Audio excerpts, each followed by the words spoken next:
minggu lalu silakan dibuka slide-nya atau bisa buka di buku atau buku digitalnya yang ada di apa namanya websitenya UT. Kira-kira masih ingat apa yang diasumsi untuk teori indifference curve menurut Koutso-Ianis tahun 1985? Kira-kira adakah yang masih ingat ada beberapa 5 asumsi teori indifferent curve menurut Koutso-Ianis? Kira-kira ada yang masih ingat? Silahkan dibuka slide, ah dibuka ininya, buku buku paketnya, buku modulnya.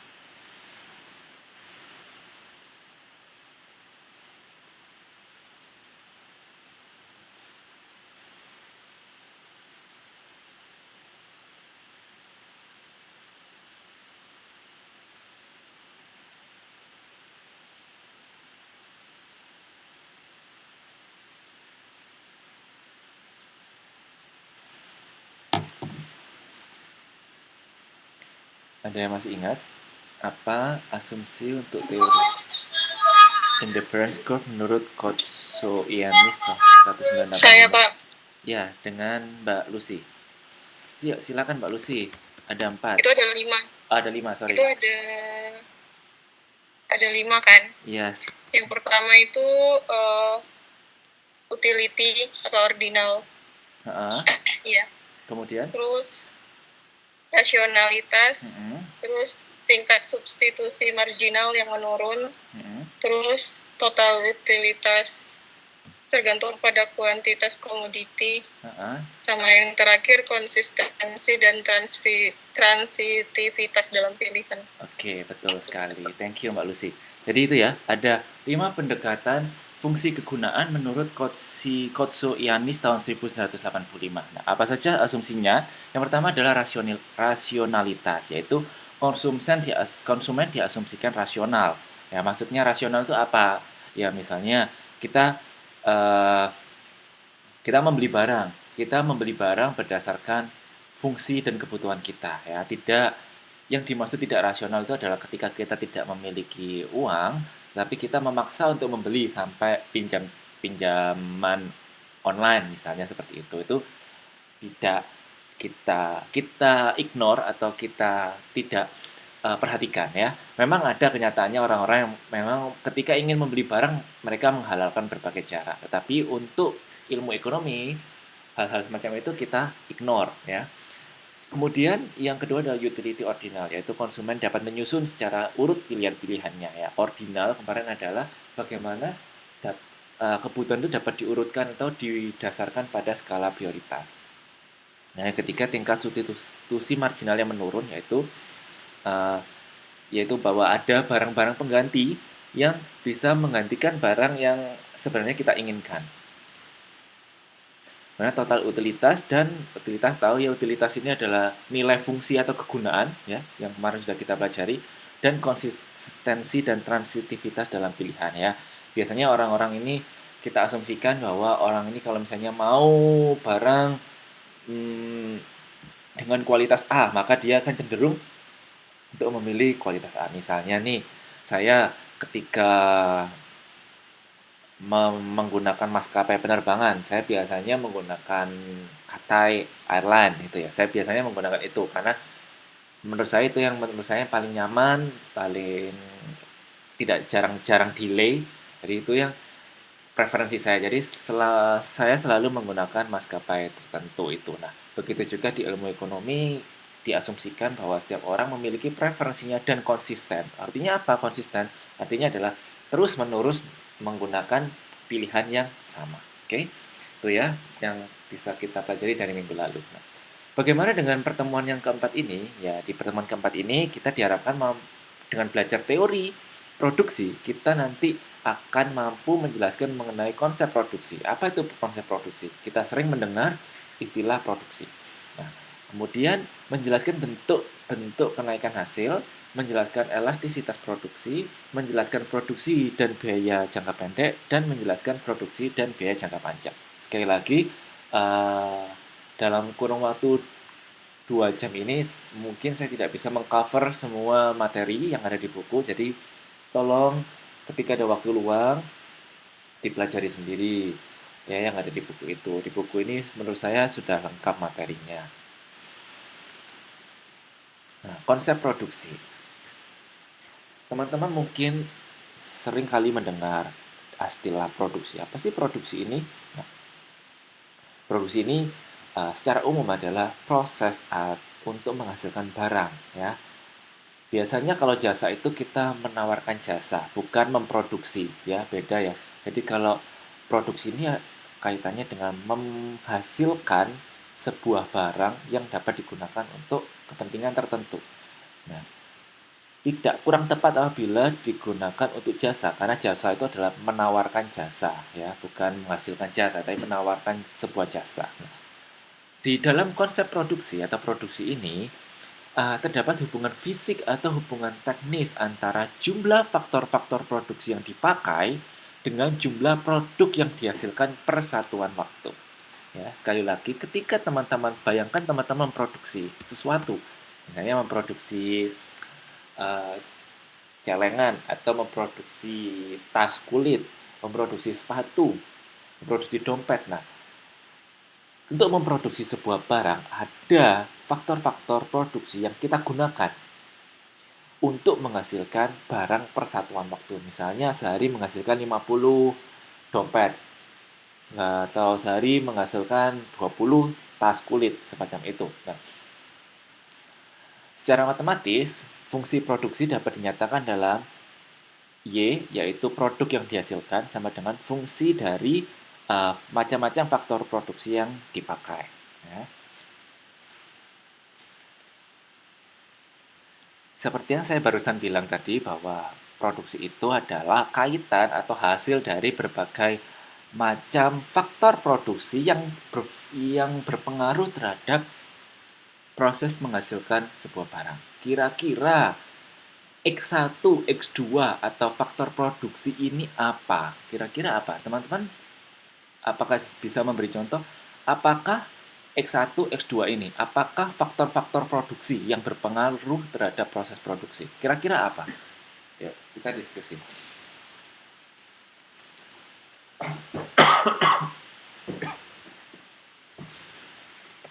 Modal mungkin, Pak.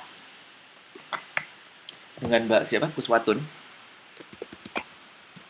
Bagaimana kabar hari ini Mbak Kuswatun? Alhamdulillah. Baik, baik ya. Uh, apa tadi faktor produksi? Salah satu faktor produksi menurut Mbak Kuswatun? Modal. Modal, betul, boleh modal. Modalnya biasanya dipakai untuk apa Mbak Kuswatun? Modal ini kan banyak. Dipakai untuk apa? Spesifik. Sorry?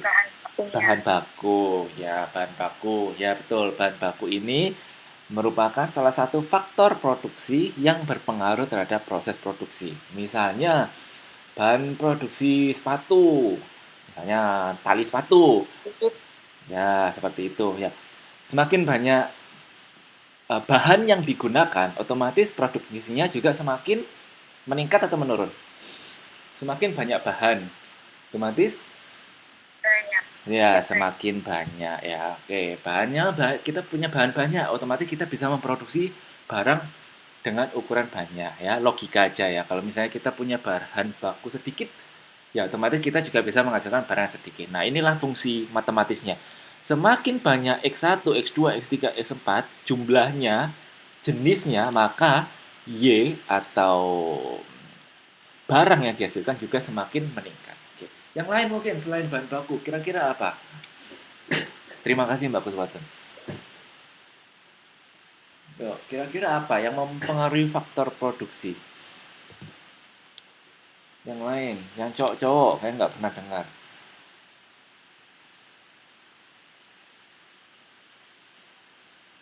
Kira-kira apa faktor-faktor yang mempengaruhi? Iya, silakan. Dengan siapa? Mbak Triwahyuni, silakan. Modal, Pak. Modal. Modal atau tenaga kerja juga. Tenaga kerja. Oke, kita ambil tenaga kerja ya. Oke. Ya. Jadi, kenapa Mbak Triwahyuni? Kenapa tenaga kerja, kalau kita tenaga kerjanya banyak pun itu hasil produksinya juga bisa banyak. Kalau tenaga kerjanya sedikit pun juga yang dihasilkan juga sedikit. Begitu juga modal yang diperlukan. Kalau modalnya kita bisa menghasilkan produksi yang besar. Kalau modalnya sedikit, ya sesuai dengan standar. Betul. Pintar. Tadi, pintar. Bagus Mbak Triwahyuni, terima kasih. Jadi seperti yang dikatakan Mbak Triwahyuni, kalau modal tadi udah di Mbak Kuswatun udah bilang dari sisi bahan baku.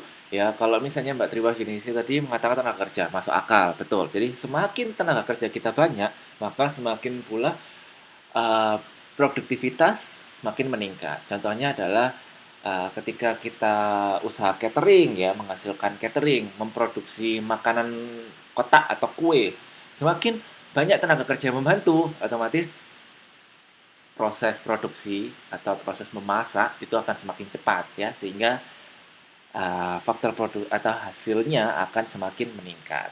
Oke. Mungkin ada lagi? Silakan. Saya Pak. Silakan. Dengan siapa? Diana Yuliani. Mbak Diana, silakan Mbak Diana. Keahlian Pak, kayak kemampuan gitu. Keahlian masuk ke tenaga kerja. Coba yang lain Mbak. Keahlian. Tadi kan keahlian bisa masuk ke tenaga kerja. Mungkin kalau misalnya mau memproduksi makanan kaleng, kira-kira butuh apa? Selain bahan baku, tenaga kerja, butuh apa? Kalau permintaan produk termasuk nggak sih Pak? Permintaan produk, lebih ke permintaan produk masuk sales. Konsumen. Atau biaya apa namanya itu? Peralatan, biaya input. Nah, tadi ada yang bilang peralatan. Tadi siapa? Peralatan itu lebih masuk daripada permintaan konsumen karena kita sekarang belajar mengenai jumlah barang yang diproduksi. Tadi ada yang bilang peralatan, Mbak Diana ya. Nah, itu. Peralatan itu masuknya kaitannya ke mesin. Jadi semakin mesinnya ini canggih, misalnya nih kita kita memproduksi minuman sari buah misalnya, kita butuh mesin filling, mesin penutup cupnya itu ya, pengepres ya, dipres kan biasanya ada tutupnya itu, kemudian mesin filling dari conveyor ke box. Nah, itu ketika ada mesin ya semakin ini maka dia produktivitasnya akan meningkat. Jelas, semakin mesin ini misalnya 1 jam menghasilkan 200 botol ya. Kalau misalnya menggunakan tangan mungkin 1 jam menghasilkan 100 botol. Nah, ini juga meningkatkan Y atau jumlah barang yang diproduksi. Sampai sini paham ya? Jadi sekarang kita belajarnya ini adalah mengenai bagaimana faktor-faktor produksi yang meningkatkan jumlah produksi. Ya, itu dulu yang dikurung ini. Nah, sebenarnya banyak. Misalnya bahan baku itu banyak sekali kan. Ada bahan baku misalnya air, kemudian bahan baku pengemas, bahan baku penyokong ya. Itu juga termasuk faktor-faktor produksi. Armada, tadi belum ada yang menyebutkan tentang transportasi ya. Ketika kita punya truk atau kita punya kontainer sendiri ya, atau mungkin ada yang punya beberapa perusahaan, saya tahu seperti PT Bogasari Tepung itu dia memiliki satu port atau bukan pelabuhan ya, di pelabuhannya tetap di Surabaya, tapi ini dia punya satu tempat di pelabuhan itu untuk mengirim barangnya. Jadi dia punya tempat sendiri. Nah, jadi di sini dengan transportasi yang semakin memadai, maka juga semakin meningkatkan proses produksi. Ya, gitu ya. Nah, fungsinya adalah fungsi yang saya sebutkan tadi itu adalah fungsi yang sederhana. Jadi kita hanya menyebutkan faktor-faktor produksi, tetapi kita tidak memberikan hubungan kuantitatif. Maksudnya hubungan kuantitatif ini apa? Hubungan kuantitatif ini adalah hubungan yang dapat dihitung secara matematika, ya, dapat dihitung secara matematis. Nah, Jadi kalau tadi itu hanya fungsi. Jadi fungsi ini hanya menyebutkan oh fungsi Y dipengaruhi oleh bla bla bla bla. Tapi kalau ini kita seperti yang di bawah ini adalah fungsi yang dapat dihitung secara matematis. Biasanya untuk memproduksi barang itu kita ada beberapa hitungan matematis ya. Yang pertama adalah fungsi linear. Fungsi linear ini adalah Y sama dengan A tambah B sekali X. Maksudnya apa? Fungsi linear adalah fungsi garis lurus. Misalnya, kalau tenaga kerjanya 2 orang, maka dia menghasilkan 10 orang. Ya, menghasilkan 10 barang. Kalau tenaga kerja 3 orang, dia menghasilkan 25. Kalau tenaga kerjanya 4, dia menghasilkan 50. Jadi, semakin bertambahnya faktor produksi, misalnya tenaga kerja, maka hasilnya itu juga semakin bertambah banyak. Jadi dia akan garis lurus ya. Kalau ditarik, kalau dibuat grafik itu dia akan garis lurus ke atas. Ya, dia bertambah. Jadi dari 10, 15, 30, 50. Nah, semua semakin bertambahnya faktor produksi, maka hasilnya juga naik. Sampai sini paham ya? Fungsi linear. Ingat-ingat, fungsi linear adalah fungsi yang dia adalah, kalau dalam grafik dia garis lurus. Jadi semakin bertambahnya faktor, maka dia akan hasilnya juga bertambah. Nah, berikutnya ada fungsi kuadratis. Fungsi kuadratis ini apa maksudnya? Fungsi kuadratis ini adalah dia ini namanya ada kuadrat. Misalnya tenaga kerjanya 2 yang dihasilkan produk yang dihasilkan 4. Kalau tenaga kerjanya 4, hasil yang dihasilkannya 8. Ya. Kalau tenaga kerjanya 6, maka dihasilkan 12. Ya, dia fungsi kuadrat, jadi dikuadratkan seperti itu. Dan yang C adalah fungsi Cobb-Douglas. Nah, yang ini nanti kita pelajari di slide berikutnya. Fungsi linear adalah fungsi yang tepat untuk suatu hubungan tertentu. Jadi fungsi linear ini adalah fungsi yang misalnya, seperti yang saya bilang tadi, hubungan antara tenaga kerja dengan barang yang dihasilkan. Tenaga kerjanya 1 yang dihasilkan 5. Tenaga kerjanya 2 yang dihasilkan 15. Tenaga kerjanya 3 dihasilkan 25. Ya. Jadi dia naik ke atas, tetapi dia tidak kalau 1, 5, 2, 10 itu enggak. Jadi pokoknya dia naik ke atas. Ya. Ini adalah fungsi yang sederhana yang tepat untuk menggambarkan suatu hubungan tertentu. Seperti tadi itu contohnya. Berikutnya ada fungsi kuadratis. Kuadratis, ya. Maksudnya apa? Jadi fungsi-fungsi yang sebenarnya sudah sukar pemecahannya. Kenapa? Karena tadi dalam bentuk kuadrat ya, misalnya mesin yang dihasilkan, misalnya kalau 1 200, 2 400 ya. Dia ini harus dihitung dengan lebih teliti lagi dengan memperhitungkan beberapa faktor. Biasanya fungsi kuadratis ini hubungannya dengan mesin ya. Dan fungsi Cobb-Douglas itu tidak terlalu sukar untuk dipakai dalam penelitian sebab setelah variabel yang terdapat di dalamnya ada logaritma, maka fungsinya menjadi fungsi linear aditif ya. Maksudnya seperti apa? Fungsi Cobb-Douglas ini, jadi kan sekarang ini tadi disebutkan bahwa fungsi faktor produksi ini banyak sekali ya. Nah, salah satunya ini misalnya bahan baku. Nah, ketika kita sudah mengetahui pola dari bahan baku, misalnya kita sudah berpengalaman memproduksi sebuah barang. Nah, biasanya, bahan baku sekian bisa menghasilkan sekian. Nah, ketika kita sudah mengetahui polanya, maka dia juga akan terus berulang.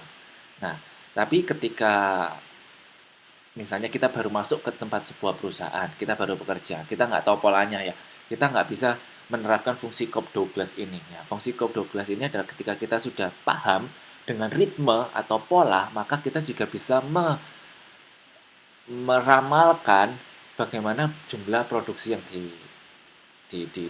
dihasilkan. Ya, misalnya nih, saya mau mendatangkan barang cabai misalnya 100 kilo. Nah, ini bisa menghasilkan berapa sambal olahan. Nah, dia udah punya feeling atau dia sudah punya pola seperti itu. Nah, kira-kira adakah bisa memberi contoh fungsi linear itu adalah fungsi yang tepat untuk suatu hubungan tertentu? Ya, kira-kira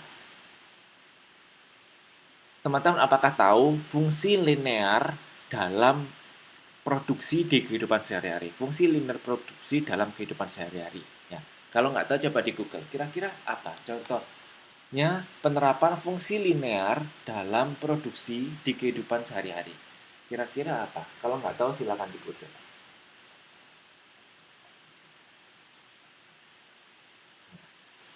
Kira-kira apa fungsi linear? Coba di Google. Oh, fungsi linear dalam kehidupan sehari-hari.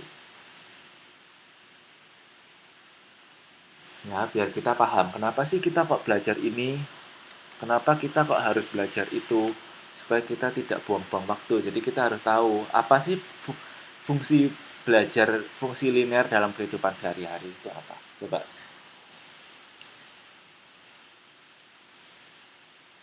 Coba di Google.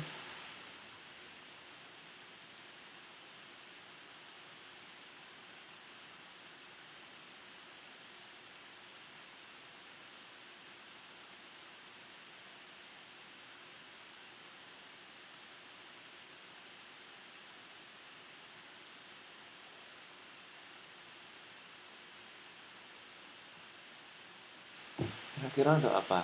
Kita belajar fungsi linear ini apa?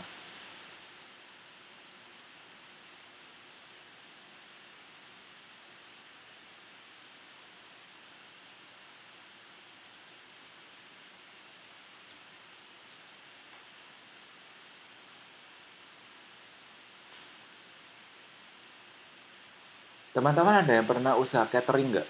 Catering nggak? Atau bekerja di bidang kulineri? Produksi makanan nih berarti Pak. Iya, kira-kira pernah nggak belajar atau pernah bekerja atau misalnya nggak pernah bekerja atau belum punya usaha catering, pernah nggak membantu orang misalnya pernikahan gitu kan? Biasanya kalau di suatu daerah itu kan dia mengundang tetangga-tetangganya untuk ikut membantu. Kira-kira pernah nggak? Atau pernah Pernah, Pak. mengundang? Ada lah. Ada. Pernah Pak. Pernah. Kira-kira? Ya, Ini itu kira-kira makanan misalnya. ringannya itu, Pak, snacknya itu. Oh ya, nah kira-kira kalau semisal teman-teman nanti mau mengundang, menyiapkan 200 porsi, misalnya nih mau ada pernikahan, kemudian ada tamunya itu sekitar 200, 100 undangan, biasanya biasanya undangan orang nikah itu kan dia bawa suami, bawa istri, bawa anak ya. Undangan 100 mungkin jadi 200 porsi. Kira-kira butuh tenaga kerja berapa? Butuh tenaga asisten berapa orang? Masak soto misalnya, masak rawon aja misalnya, masak rawon butuh berapa orang? 5-6 orang, Pak. 5-6 orang. Nyiapin itu barang-barangnya, bumbunya. Terus Wah, ada yang rajang-rajang, itu ada 200 yang ya? nyiapin gasnya, gitu ya, Pak. Itu 200, kalau 200 porsi butuh 6. 200 porsi sekitar 5 ya, Pak. 5, 5. 5 orang. Kalau ternyata Kebanyakan ya? 4 orang ya? nggak tahu, saya nggak belum pernah, 3 makanya orang cukup Pak. Hah? Eh, 3 orang, 200 porsi. Nah, misalnya nih, misalnya selain soto ditambah masakan lain, misalnya soto sama apa ya? Yang lain sama masakan pengiringnya. Misalnya apa ya? Ada yang bikin jajan. Kira-kira butuh orang berapa lagi? Kalau jajan itu lebih banyak, Pak. Kalau jajan itu mungkin ya 4 orang. Nah. Soalnya kan harus aneka macam snacknya. Ada itu pintoles, ada itu bolu, ada itu apa namanya, apa yang snack-snack itu loh, biasa loh, agar-agar model itu. Ya. Itu kan butuh tenaga lumayan banyak juga loh, Pak. Nah, jadi tergantung snack yang diminta, Pak. Ya. Biasanya gitu, Pak. Jadi misalnya, jadi ketika kita ambil kata tadi rawon tadi, misalnya 200 porsi kita butuh 5 atau mungkin 3 sampai 4 orang, 3 sampai 5 orang. Kemudian ternyata malangnya masih ada acara, itu untuk pagi doang. Jadi ini butuh lagi tambahan 300 porsi. Maka kita juga butuh orang lagi kan, butuh orang lagi. Kenapa? Karena nggak mungkin orang yang tadi bisa bekerja dalam waktu yang lama. Jadi pasti butuh tambahan orang lagi, mungkin sekitar 3 orang lagi. Nah, ini adalah salah satu fungsi linear dalam kehidupan sehari-hari. Jadi kalau misalnya kita mau masak 200 porsi, kita butuh 3 orang. Kalau tambah 500 porsi, kita juga butuh tambahan 1 atau 2 orang lagi. Nah, misalnya juga seperti ini, kita sebagai driver online atau driver taksi, kita menetapkan tarif misalnya 20.000. Kemudian kita meneruskan kembali tarif selanjutnya adalah 10.000. Jadi kita buka pintu tuh 20.000. Kemudian ketika kita orang itu minta diantarkan 1 kilometer berikutnya, kita menambahkan 10.000 per kilometernya. Nah, ini adalah salah satu contoh linear dalam sehari-hari. Jadi ketika Anda menyewa taksi, misalnya menempuh 10 kilometer, berarti berapa? Berapa yang dikeluarkan untuk membayar taksi? Buka pintu 20.000, ya. Buka pintu 20.000, kemudian 1 kilometer berikutnya 10.000. Kalau saya mau berjalan 10 kilometer, berapa tarif yang dihasilkan? Berapa tarif yang dibutuhkan? Kira-kira berapa? Kalau buka pintu 20.000, sekilometer berikutnya 10.000. Terus saya butuh jalan 10 kilometer menggunakan taksi. Kira-kira berapa total yang harus saya butuhkan? Yaitu 120.000. Nah, ini adalah contoh fungsi linear dalam kehidupan sehari-hari. Jadi paham ya contohnya ya? Jadi ketika ya, taksi ini yang paling jelas. Jadi kita buka pintu 20.000, kemudian setiap kilometer berikutnya 10.000. Berarti kalau kita mau berjalan 10 kilometer berapa totalnya dari buka pintu sampai berjalan 10 kilo, jadi 120.000. Nah, inilah adalah contoh-contoh fungsi linear dalam kehidupan sehari-hari. Nah, sini paham ya? Kita masih belajar fungsi linearnya saja.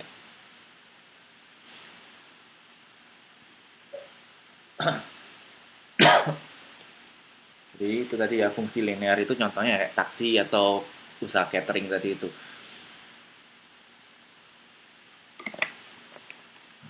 Seringkali dalam faktor produksi yang digunakan di dalam suatu proses produksi dibagi menjadi 2 jenis. Ya, ini tadi sudah ya. Jadi Y ini adalah fungsi atau hasil dari produksinya. Kemudian X1, X2, X3 ini adalah faktor-faktornya.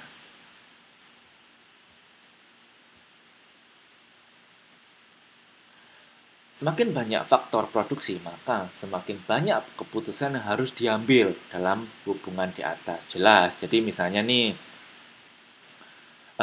berapa kuintal pupuk yang harus dipergunakan dalam 1 hektar tanaman padi, berapa kilogram serat yang kasar yang harus diberikan kepada seekor sapi perah.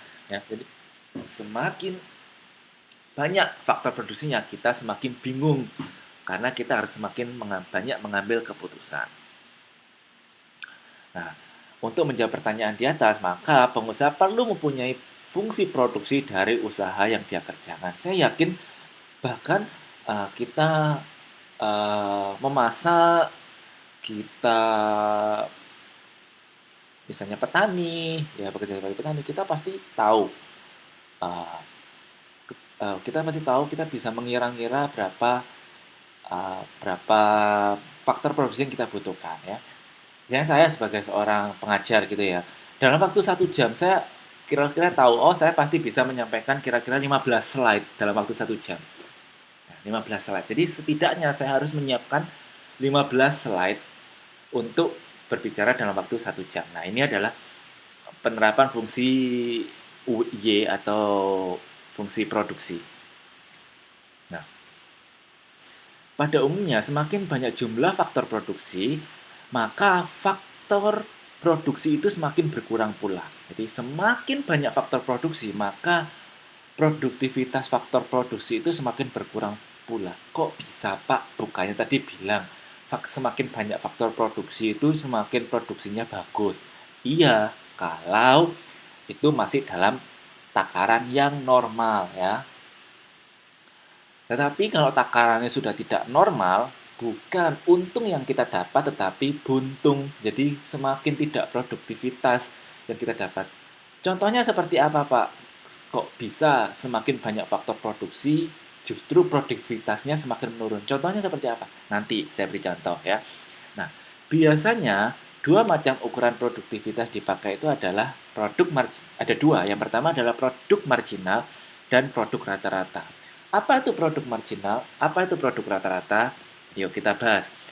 Untuk produk marginal itu adalah tambahan keluaran produksi karena adanya tambahan satu unit masukan. Jadi misalnya nih, kalau saya eh, membuat sambal ya, sambal misalnya 1 kilogram cabai saya bisa membuat berapa toples atau berapa botol sambal ya. Misalnya kalau 2 kilo maka saya juga akan bisa memproduksi lebih banyak sambal dalam eh, dalam botol seperti itu ya.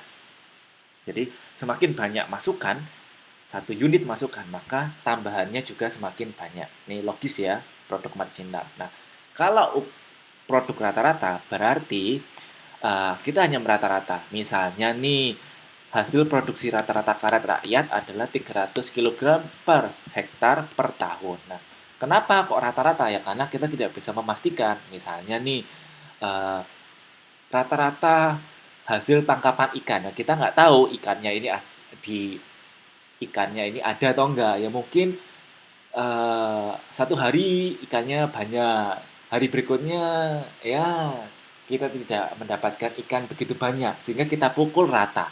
Ya sehari mendapatkan 10 sampai 15 ekor ikan.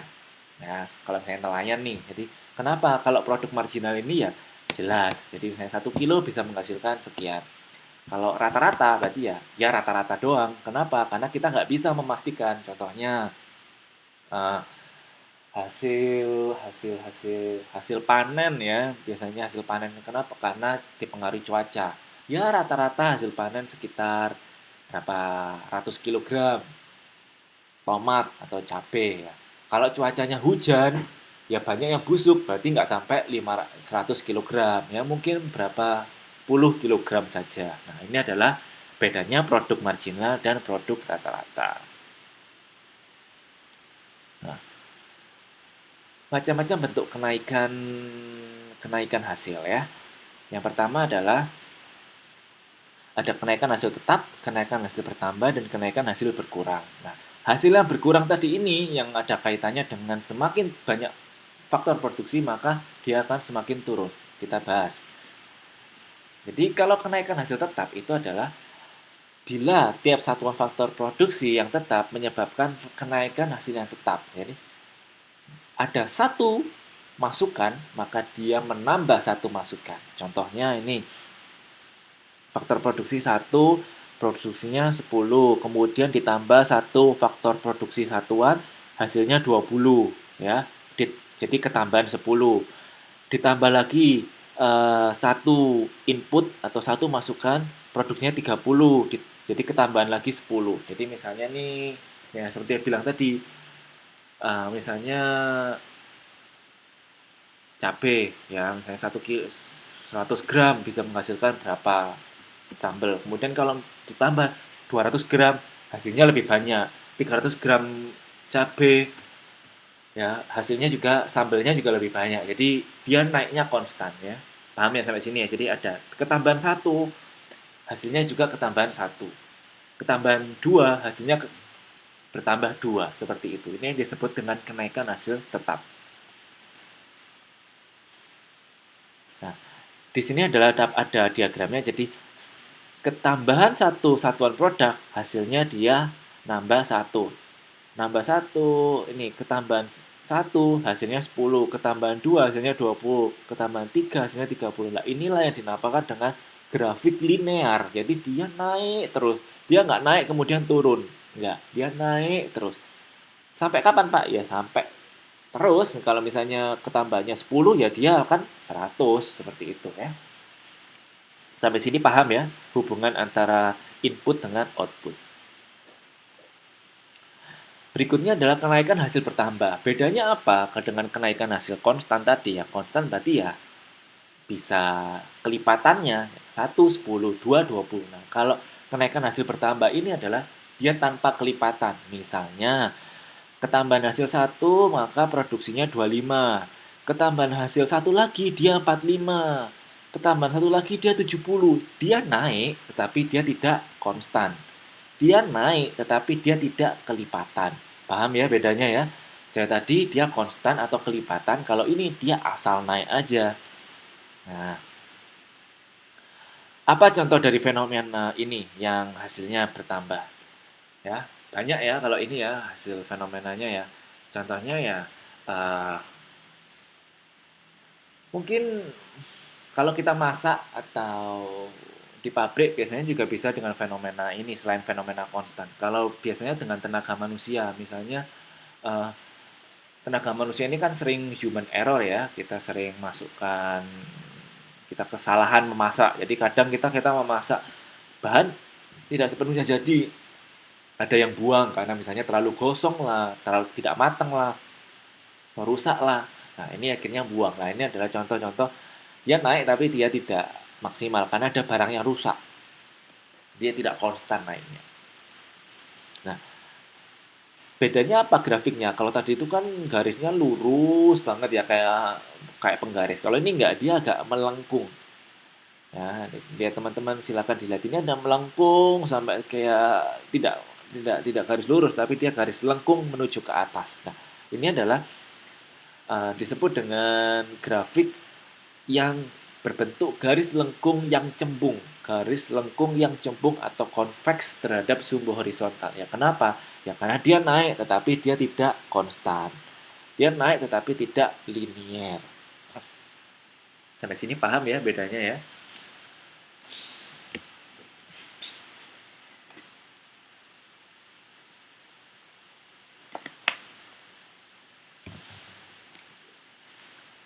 Berikutnya, kenaikan hasil berkurang atau decreasing or diminishing returns, ya, yaitu apabila penambahan satu kesatuan faktor produksi menyebabkan penambahan produk kenaikan hasil yang semakin berkurang. Jadi ketika uh, satu satuan produksi ditambahkan, maka hasilnya akan berkurang. Ya. Dikatakan bahwa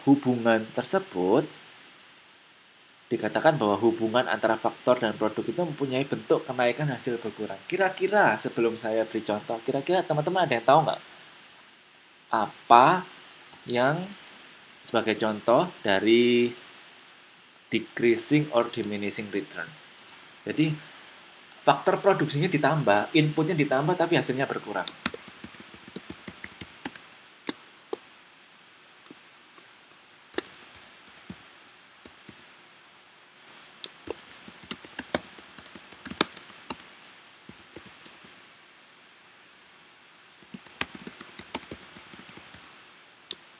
Kira-kira ada bisa memberi contoh nggak? Coba dalam kehidupan sehari-hari.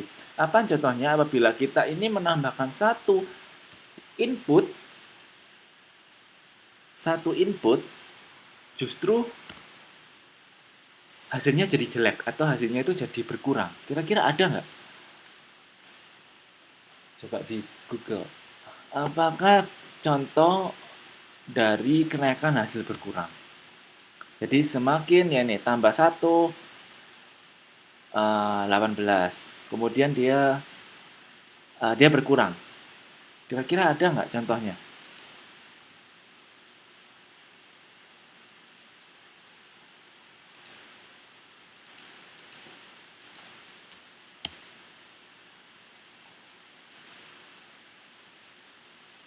Jadi dia ini terlihat bahwa penambahan faktor produksi dengan satu satuan.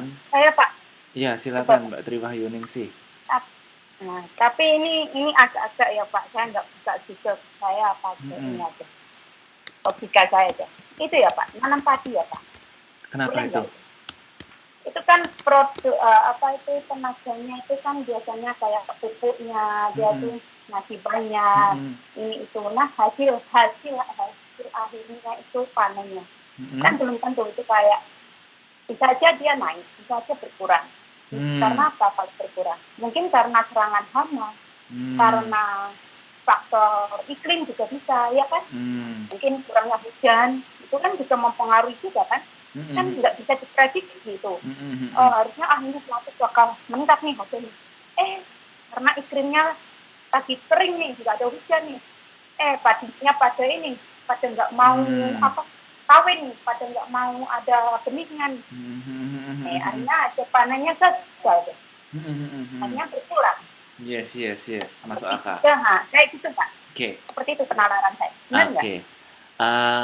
Hampir betul, tapi belum sempurna. Tapi terima kasih, saya apresiasi jawabannya Mbak Tri Wahyunisi. Thank you. Oke, jadi contoh dari hasil kenaikan berulang. Ada yang pernah ini nggak pelihara hewan nggak ya? Pelihara hewan nggak? Atau Pernah ikan? Pak, saya Ada, Ikan. Kak. ayam Ada. sama sapi. Oh, sapi. Oh, enak loh itu. Ini ada yang pernah pelihara ikan koki, ikan apa ikan hias itu. Ikan hias. Ikan koki yang Ikan cupang pernah, Pak. ikan cupang pernah. Ikan koki pernah tahu nggak sih ikan koki yang gemuk, gembul yang Tahu, Pak, tapi nggak pernah miara. oh kenapa lucu loh itu. Nah, ikan koki itu Mahal, Pak. enggak masa mahal? Yang jidatnya jenong itu ya, Yes, Pak? itu bukan lohan ya, tapi yang Koi. koki. Itu lohan. Ya, Oh, tapi iya, ada Kak. juga yang tapi ada juga koki yang jidatnya jenong gitu. Ada.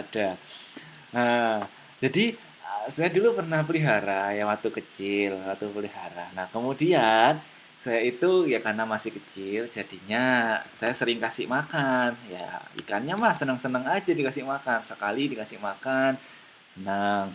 Kemudian dua kali akhirnya dia kebanyakan makan terus mati. Jadi Mati. mati. Terus kira-kira apa kaitannya dengan ini? Jadi apa kaitannya? Jadi dia kebanyakan diberi makan, Kebanyakan makan. diberikan kebanyakan input makanan, diberikan apa namanya input, akhirnya dia meninggoy, dia meninggal karena dia ini mati. Jadi kita ngasih input makanannya itu terlalu banyak gitu, terlalu banyak sehingga bisa lihat layar saya nggak sih? Ya lihat saya nggak ini ikan koki ini Iya, kayak Pak. gini loh. Nah yang kayak gini loh ikan koki lucu kan. Nah dia nggak boleh terlalu banyak makan karena dia badannya aja gede tapi apa perutnya ini tidak mampu menampung. Jadi saya dulu pelihara ini saya beri makan banyak ternyata dia meninggoy karena terlalu banyak makan, terlalu banyak input yang kita berikan. Begitu juga dengan yang dikatakan oleh Mbak Tri Wahyuningsi. Kenapa tadi saya katakan hampir betul tapi kurang tepat. Misalnya kita menanam padi atau menanam tanaman lah secara umum. Kemudian kita tambahkan pupuk terlalu banyak. Kira-kira overdosis nggak? Kira-kira mati nggak? Kalau pupuknya terlalu banyak,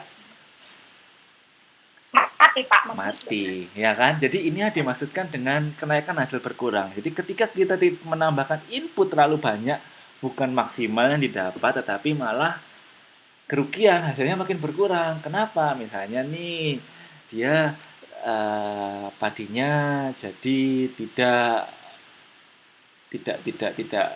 subur karena terlalu banyak ini pupuk. Begitu juga dengan orang ya. Kayak kemarin ada yang bilang kalau sekali makan makan satu dua kali kenyang tapi kasih makan banyak muntah kayak kita udah usia lanjut ini makin bebek terus setiap hari bukannya sehat malah kolesterol sama lah jadi itu bukan hasil maksimal yang didapat tapi justru penurunan yang kita dapat. Nah ini yang dimaksud adalah contoh-contoh sederhana dari kenaikan hasil berkurang. Sampai sini paham ya maksudnya? Nah bagaimana dengan grafiknya? Thank you. Bagaimana dengan grafiknya? Grafiknya itu kalau tadi hasil bertambah yang tidak konstan tadi itu dia lengkung ke atas, kalau ini cembung ke bawah. Ya, jadi dia ini kayak garis lengkung tetapi concave, lengkung yang cekung. Jadi dia ini kayak ini loh garisnya tidak lurus tetapi dia menurun ke bawah. Nah inilah yang disebut dengan penambahan dengan hasil berkurang. Jadi dia sampai pada titik tertentu dia berkurang. Lihat di grafiknya seperti ini. Bisa lihat slide saya ya. Jadi ini. Oke. Saya kembali ke PPT ya.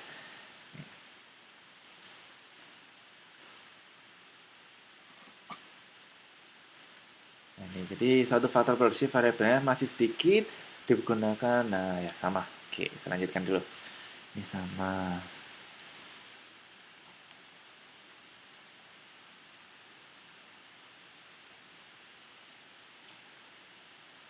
Sebagai akibat dari sifat produksi, pada umumnya hubungan antara faktor produksi dan produk dari tiap proses produksi akan cenderung berbentuk kombinasi dari kenaikan hasil bertambah dan kenaikan hasil berkurang. Jadi, dalam kehidupan sehari-hari itu umum terjadi bahwa terkadang produksi kita ini masuk dalam kategori kenaikan hasil bertambah.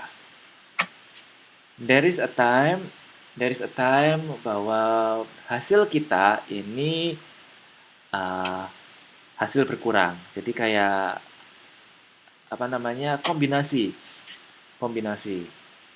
Kadang kita ini hasil bertambah, kadang hasil berkurang ya, karena ya kalau kita berlebihan memberikan input otomatis hasilnya menurun. Tapi kalau kurang memberi input ya tidak jalan produksinya. Jadi intinya dalam kehidupan seharian ini adalah kombinasi fenomena-fenomena seperti di atas. Nah, sifat inilah yang digambarkan dalam suatu hukum dalam teori produksi, yaitu hukum kenaikan hasil berkurang.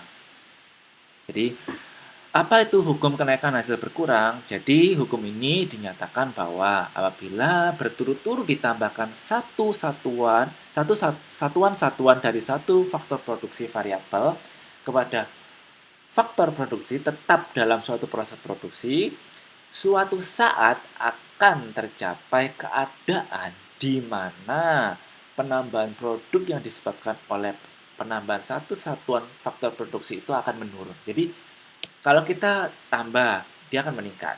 Tambah lagi meningkat, tambah lagi meningkat, tambah lagi meningkat. Sampai pada titik tertentu, dia akan menurun. Ya, inilah disebut dengan hukum kenaikan hasil berkurang. Nah, jadi kalau dalam tabel ini dikatakan bahwa dia dari 30, kemudian jadi hasilnya di 40, tambah 50, kemudian dari 50 mentok nih, maksimal nih dia berkurang lagi 40, 30, 22, 8, minus 2, minus 4. Jadi sampai menurun hasilnya.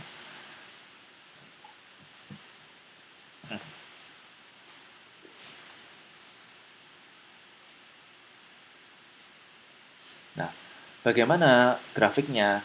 Grafiknya dari hukum faktor produksi dan produk yang berbentuk kombinasi dari kenaikan hasil bertambah dan kenaikan hasil berkurang. Jadi kalau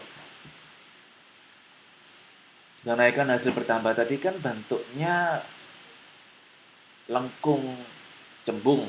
Kalau hasil berkurang tadi lengkung cekung atau konkav ya. Nah, bagaimana kalau kombinasi dari kedua hasil tersebut? Bagaimana kalau kombinasi dari kedua tersebut? Bagaimana gambar dari grafiknya? Gambar grafiknya seperti yang ada di gambar 4.4 ini. Jadi dia naik, kemudian naik nih linear nih. Dari 0 sampai 3 linear. Dari titik 0 ke titik B. Linear. Kemudian ada kenaikan titik C. Kemudian ada lonjakan, ledakan sampai titik M.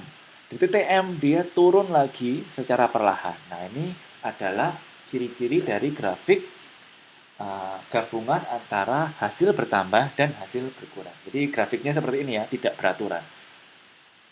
Tidak bisa dikatakan cekung atau cembung dan linear. Jadi dia adalah kombinasi dari linear, cembung, dan cekung.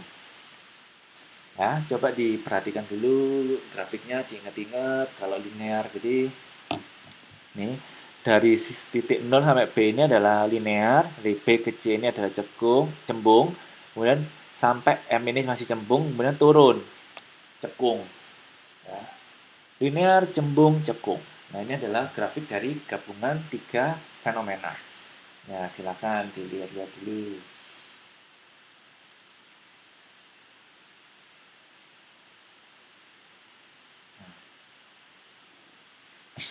Dari gambar ini kita itu bisa memperhatikan ada 5 hal yang dapat kita perhatikan. Yang pertama adalah mula-mula terdapat kenaikan hasil bertambah, yaitu garis di mana produk marginal menjadi semakin besar. Nah, kemudian ada titik balik atau inflection point B pada saat fungsi mencapai titik balik B, produk marginal mencapai maksimum. Jadi di titik B ini sebenarnya sudah maksimum sih, karena dia udah linear. Tapi apabila kita terus menambahkan faktor atau inputan, maka sesudah titik balik B terdapat kenaikan hasil berkurang garis BM. Nah, ini berkurang di mana produk sudah tidak linear lagi. Pada titik maksimum M, yaitu titik yang paling tinggi ini, produk marginal sama dengan 0, yaitu ya dia sudah mencapai titik puncak. Ya. Sesudah titik maksimum M, yang titik paling puncak ini, terdapat kenaikan hasil negatif, di mana produk marginal juga sangat negatif atau berkurang. Nah, ini adalah penjelasan dari grafik uh, grafik ini ya, gabungan.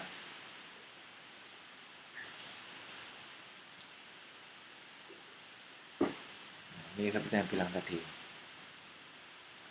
Turunnya produk total sesudah tercapainya titik maksimum mungkin tidak terlihat dalam praktek karena pemakaian faktor produksi belum berlebihan. Nah, misalnya nih di pabrik, kita di company, misalnya kita membuat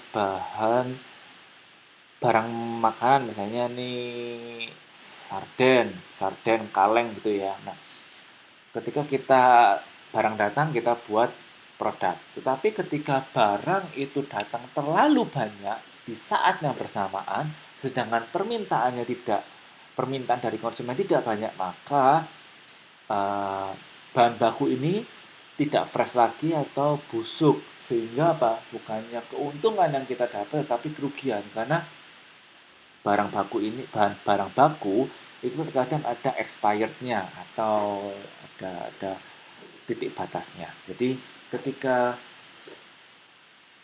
dia sudah mencapai kita tidak digunakan, maka dia juga akan berkurang kualitasnya sehingga tidak maksimal. Itu contohnya. Kemudian contoh lagi adalah misalnya pemakaian pupuk yang sangat berlebihan yang menyebabkan sel-sel tanaman mengalami plasmolisa sehingga jumlah produk yang didapatkan bisa berkurang ya. Seperti yang saya bilang tadi ya. Kalau terlalu banyak pupuk maka semakin tidak sehat, bukannya semakin sehat. Oke, itu dari materi yang sebagian yang bisa saya sampaikan pada hari ini. Sekarang, kalau nggak salah kemarin kelompok sebelumnya ada pertanyaan ya, saya ada pertanyaan ya. Sudah, kelompok yang kemarin siapa? Iya, Pak. Iya. Sudah, Pak. Iya, sudah. Boleh. Pertanyaan dan jawabannya di-share di sini? Boleh di sini, ya. Bentar ya. Lewat chat atau gimana? Boleh pakai mic aja biar teman-temannya mendengar.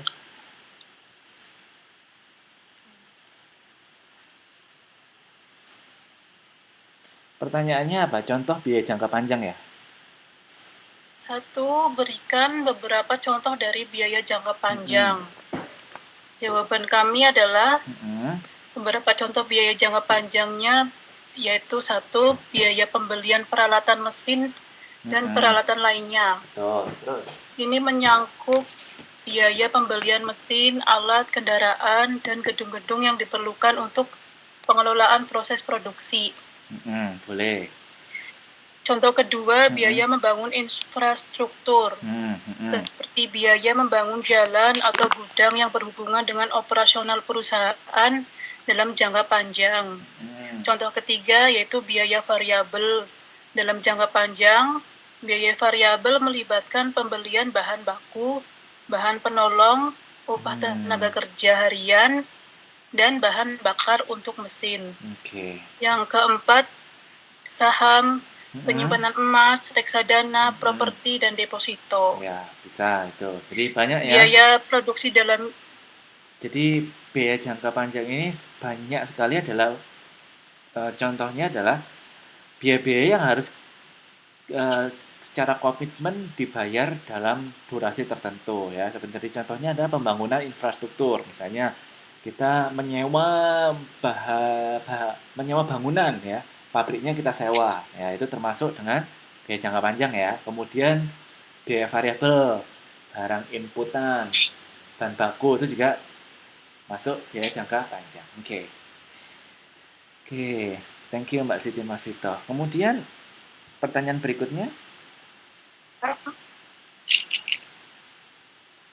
Yang pertanyaan berikutnya, berikan beberapa contoh dari produksi jangka panjang.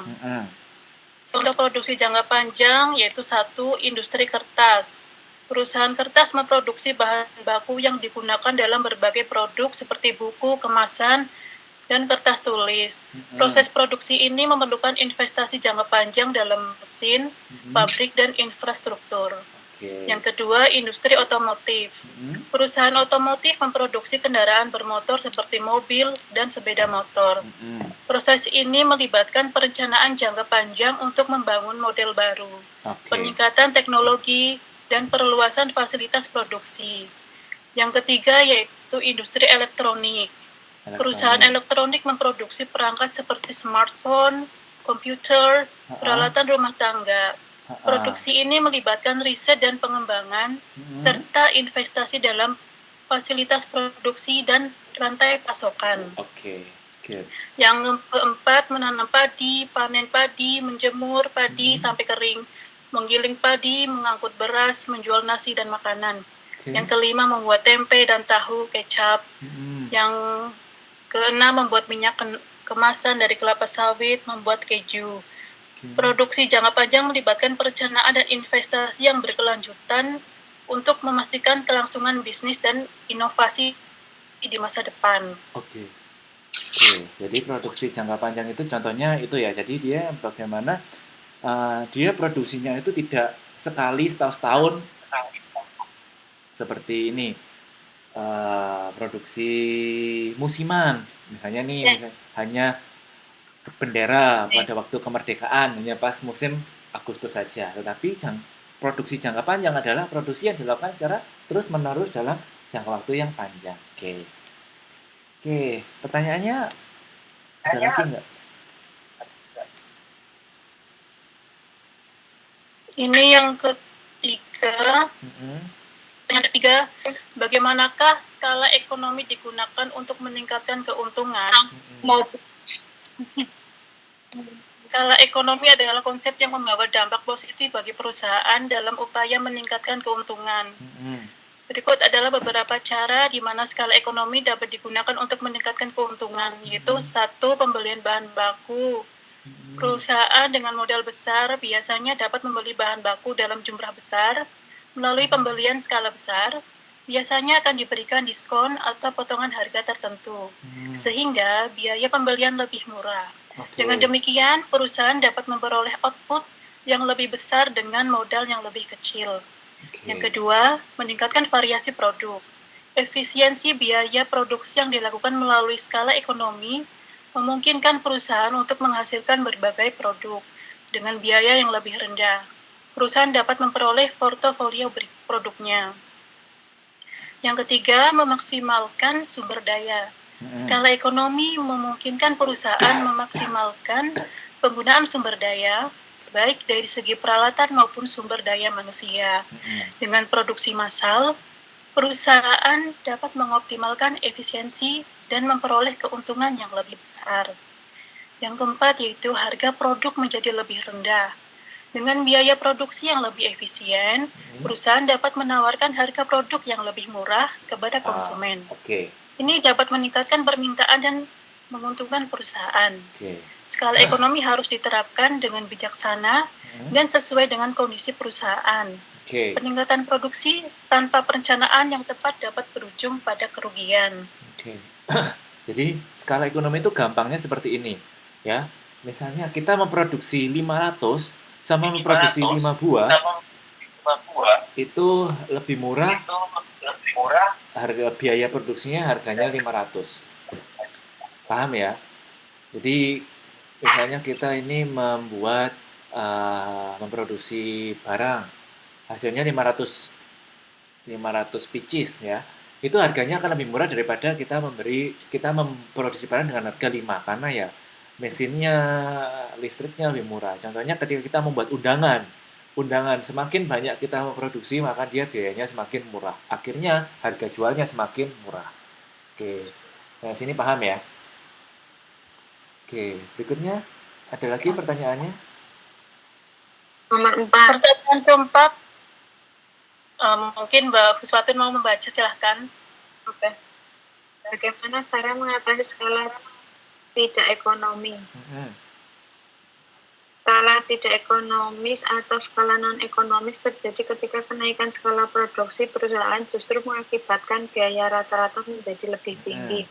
Ini bisa menjadi tantangan bagi perusahaan.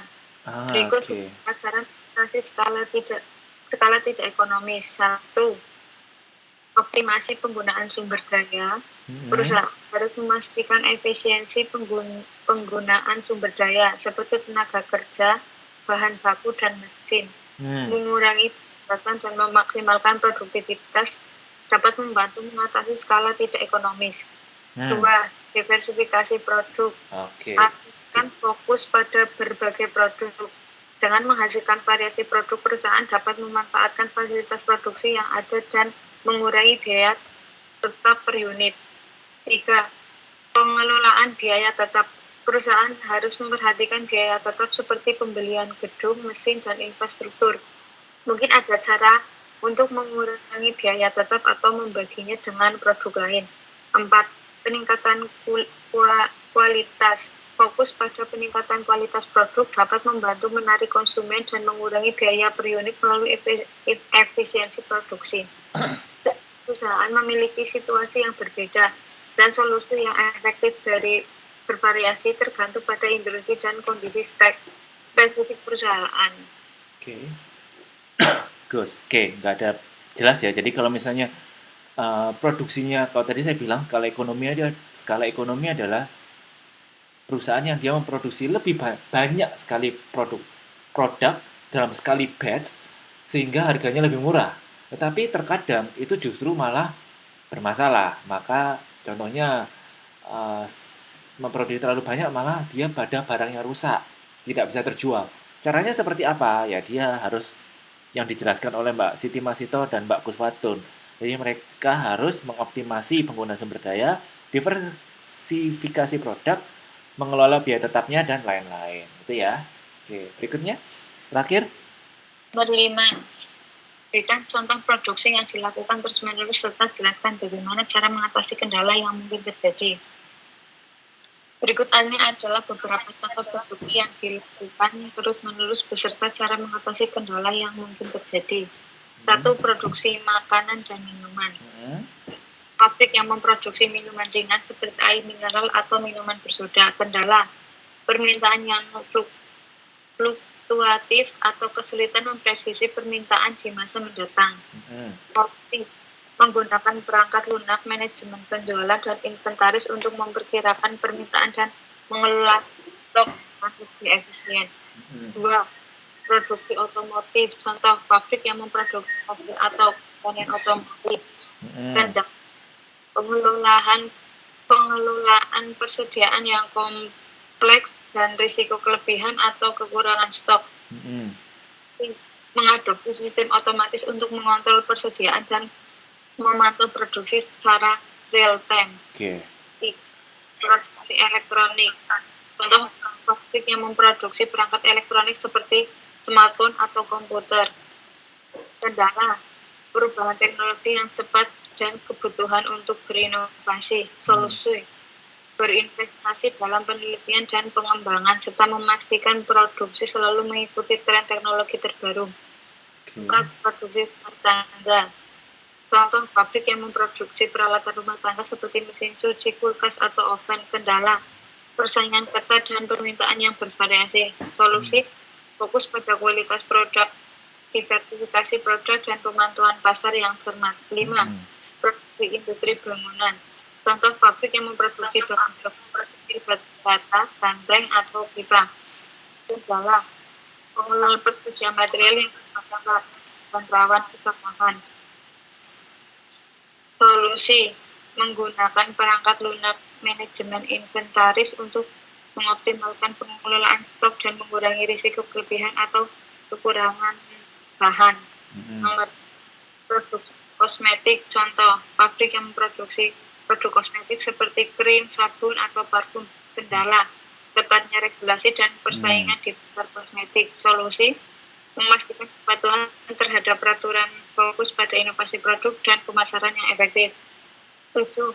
Produksi bengkel, contoh bengkel yang memproduksi suku cadang atau melakukan perbaikan kendaraan. Kendala keterbatasan tenaga kerja berkualitas dengan perubahan teknologi. Solusi pelatihan karyawan, investasi dan peralatan modern dan pemantauan tren industri. 8. Administrasi, contoh proses administrasi dalam perusahaan seperti pengelolaan keuangan, sumber daya manusia, atau logistik. Kendala kompleksitas tugas administratif dan risiko kesalahan. Solusi menggunakan perangkat manajemen administrasi untuk mengotomatisasi tugas rutin dan meningkatkan akurasi semua produk. Terus-menerus memerlukan perencanaan yang matang, pengelolaan persediaan yang efisien, dan adaptasi terhadap perubahan pasar dan teknologi. Dengan mengadopsi solusi teknologi yang tepat, produsen dapat mengatasi kendala dan memastikan kelangsungan produksi yang berkelanjutan.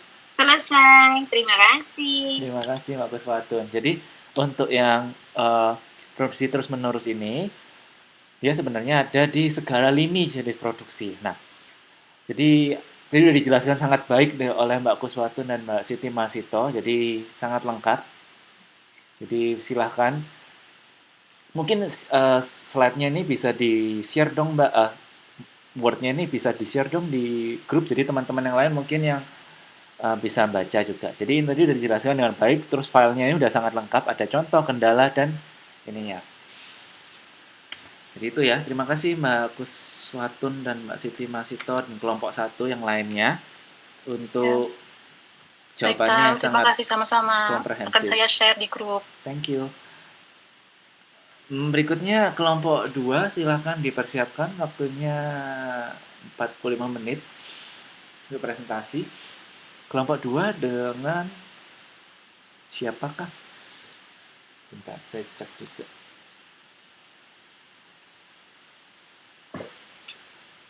Ya Pak, kelompok 2. Silakan. Hadir Kak.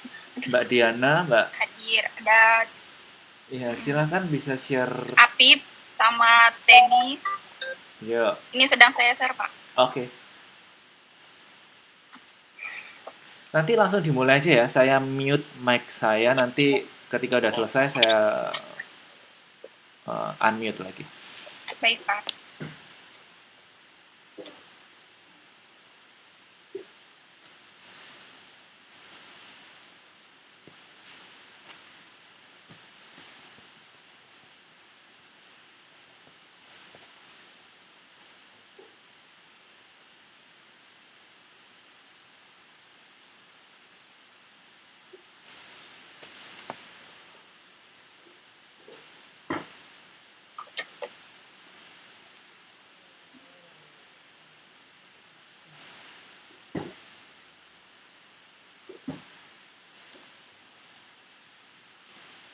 Cek suaranya jelas nggak? Jelas. Oke, silakan Mas Rafif. Jelas. Assalamualaikum warahmatullahi wabarakatuh. Selamat pagi semuanya. Tak kenal maka tak sayang. Sebelum itu mari kita kenalan. Oke, silakan kenalan. Jadi di kelompok 2 ada saya Rafif Jamil, kemudian ada Anissa Nur, terus Anissa Nur Septiani, terus ada Eka Praptini, ada Teni Nurmawati, sama ada Diana Yuliani. Tak perlu basa-basi, mari kita simak presentasi. Yang pertama ada balas jasa faktor produksi. Sumber penghasilan seseorang adalah dari balas jasa atas hasil proses produk dari faktor produksi yang dimiliki.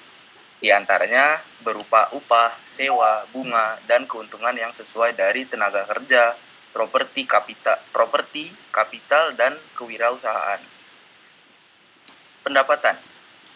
Pendapatan nasional adalah jumlah pendapatan seluruh penduduk di suatu negara.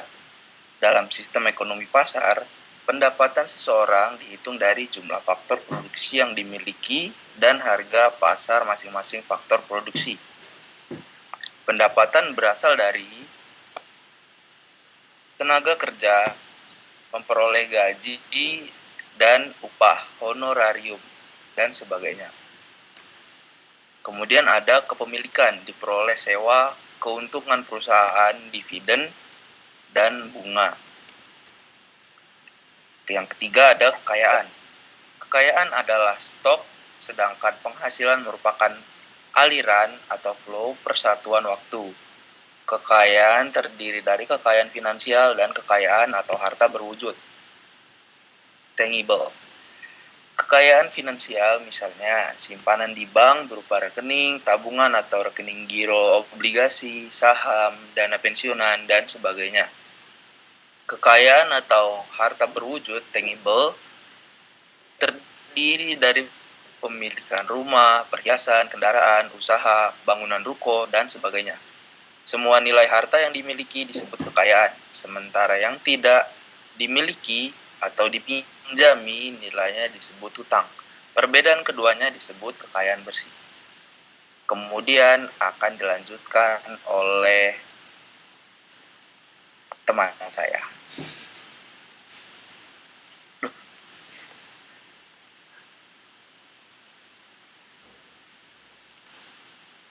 Siapa temannya tadi yang mau lanjutkan? Slide-nya kok nggak ada? Ini Mas Kak Raffi. Eka. Oh, Mbak Eka. Ayo, Mbak Eka. Kak Eka. Silakan Mbak Eka. Kak Eka. Oh, bentar. Slide-nya hilang, jadi aku harus share sendiri nih. Oke. Slide-nya ya. Diana, coba di-share. Nah.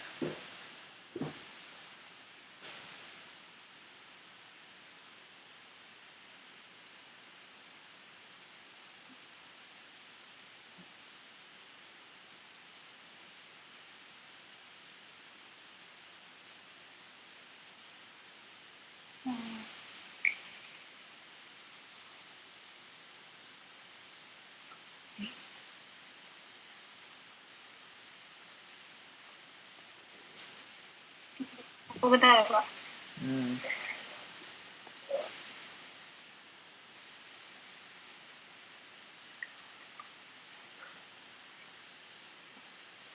Oke, selamat pagi teman-teman. Saya akan melanjutkan Wait, saya masih dari... belum lihat slide-nya. Hah? Kok saya belum lihat slide-nya Mbak Eka?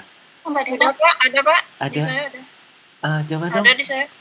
Hah? Kok saya nggak ada? Bentar. Tempat saya juga nggak ada. Coba di-share lagi dong Mbak Eka. Sekali lagi. Atau tadi yang sebelumnya tadi siapa yang nge-share? Yang sebelumnya tadi?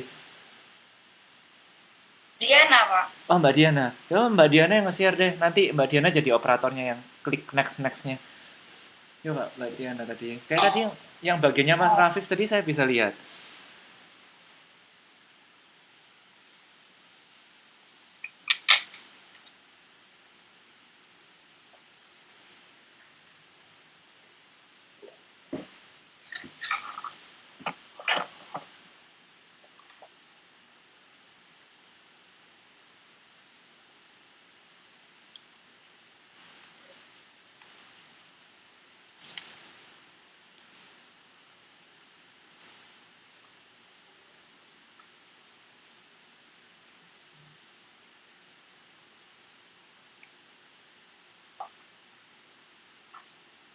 Silahkan, Kak.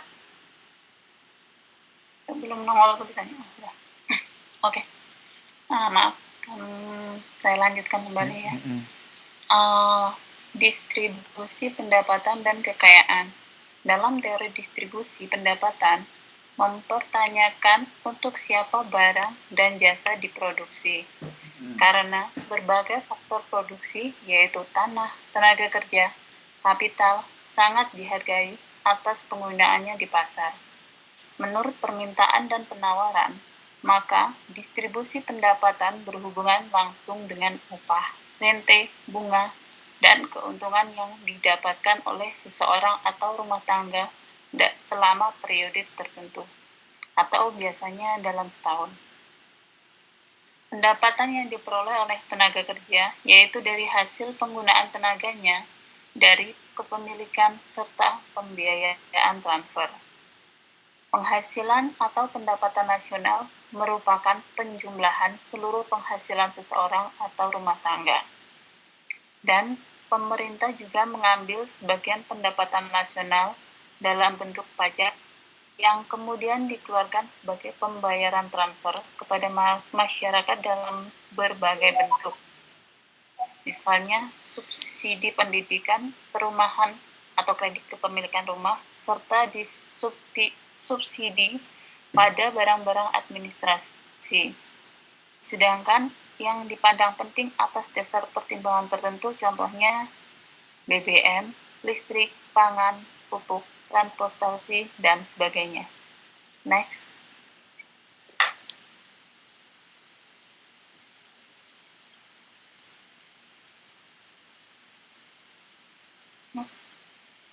Belum mau tulisannya.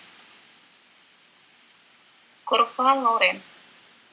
Merata atau tidaknya distribusi pendapatan perorangan diukur dengan menggunakan kurva Lorenz seperti pada gambar di samping. Kurva ini merupakan kotak segi 4 di mana sumbu tegak menunjukkan persentase rumah yang memperoleh persentase pendapatan tersebut. Garis diagonal pada kurva tersebut menunjukkan distribusi pendapatan sepenuhnya merata. Hal ini karena persentase pendapatan yang diperoleh sama dengan persentase jumlah rumah tangga penerimaan pendapatan tersebut. Okay, next please. Penentuan dan perbedaan upah. Dalam pandangan ekonomi atau pendapatan tenaga kerja dihitung dalam upah real rata-rata per jam atau rata-rata per hari, yang mencerminkan daya beli dan hasil kerja sehari dibagi dengan indeks biaya kehidupannya.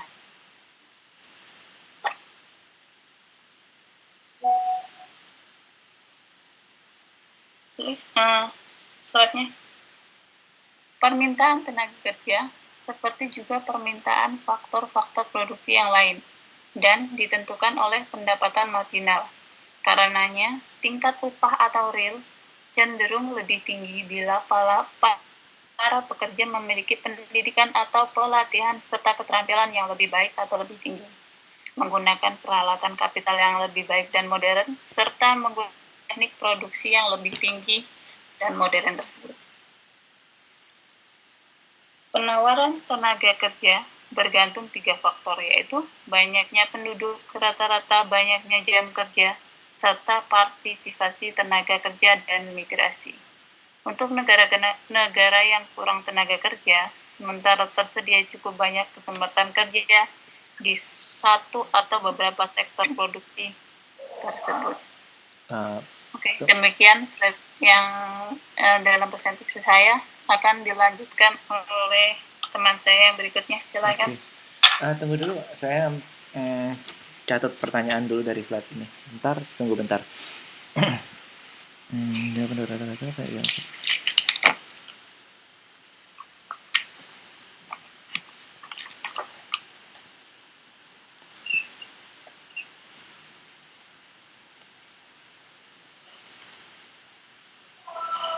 Bentar ya.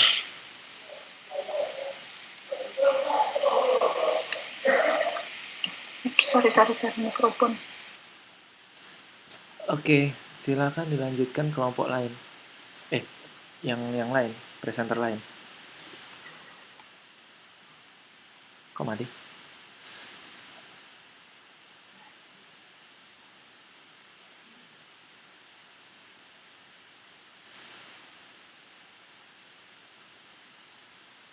Berikutnya.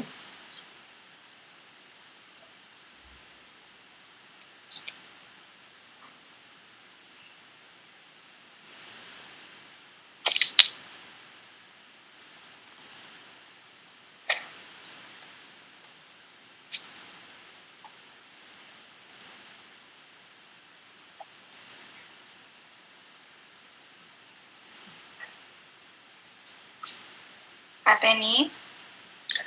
Iya ini. Dulu belum muncul.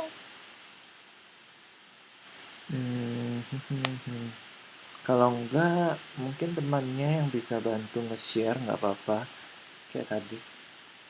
Ini yang di yang lain udah muncul belum? Muncul. Di saya muncul. Ada tuh, udah muncul. Di aku nggak ada ya?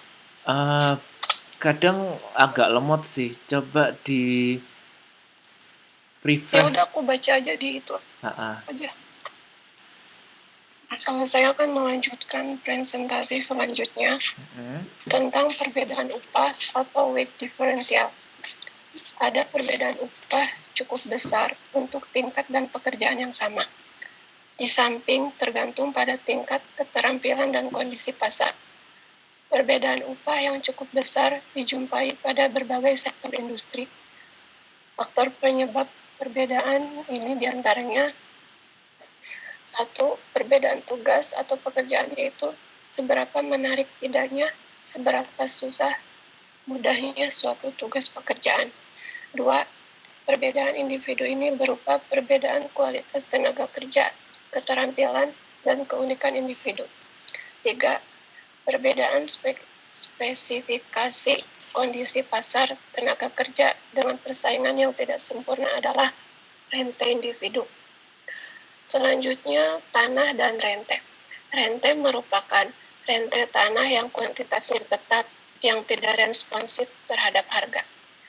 Tanah merupakan faktor produksi bagi setiap usaha bisnis. Harga sewa yang harus dibayar untuk penggunaan sebidang tanah selama periode waktu tertentu disebut rente atau rente ekonomi murni yang besarnya dikenakan persatuan waktu. Pembayaran rente berlaku untuk setiap faktor produksi yang tetap atau tidak bisa berubah penawarannya. Berupa penawaran tanah tidak sepenuhnya elastis berbentuk garis lurus vertikal, karena penawaran tanah adalah tetap. Perpotongan antara permintaan dan penawaran menunjukkan tingkat keseimbangan rente. Bila rente di atas tingkat keseimbangan, maka banyaknya tanah yang diminta lebih sedikit daripada penawaran yang jumlahnya tetap. Selanjutnya, kapital dan bunga. Analisis ekonomi membedakan 3 macam faktor produksi, yaitu tanah, tenaga kerja, dan kapital. Faktor produksi primer yang penawarannya ditentukan di luar pasar dan dibedakan dari input yang diproduksi oleh manusia, yaitu kapital. Kapital atau barang kapital yaitu barang yang tak bisa dipakai lagi setelah beberapa tahun atau ada yang bisa digunakan sampai puluhan tahun. Barang kapital merupakan input dan sekaligus output. Barang kapital terbagi di 3 jenis, yaitu bangunan pabrik dan kantor sewa peralatan seperti peralatan produksi. 2. Persediaan barang jadi dan sedang diproses. 3. Dan bahan mentah. Ya, selanjutnya dilanjutkan semua. Enak. Anissa. Selanjutnya akan saya lanjutkan.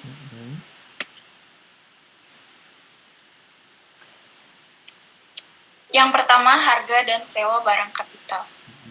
Barang kapital bisa dibeli dan dijual di pasar. Pihak pembeli dan penjual melakukan transaksi pada harga pasar.